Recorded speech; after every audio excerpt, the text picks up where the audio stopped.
puta sekula. Erika, non zaude? Zeupe bai, Mitxelen aldi bini behar duzu. Ni honek egiaztatu nuen etxe hartan emakumea bakarrik bizi dela.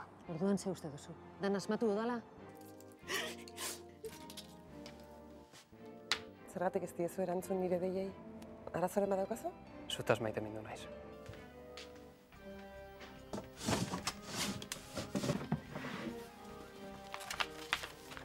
Ta noizoaz. Gaur arratsaldean. Ez zaitez joan mesedez. Izugarri maite zaitut. Tio, Oliverrek, telefono aztu. Garik flipatu egingo du. Nik ez daukat zerikusirik horrekin. Nondik atera duka? Beti maite mintzen naiz, behar ez denarekin. Ez dakik konturatu zaren, baina... Baina nik maite zaitut.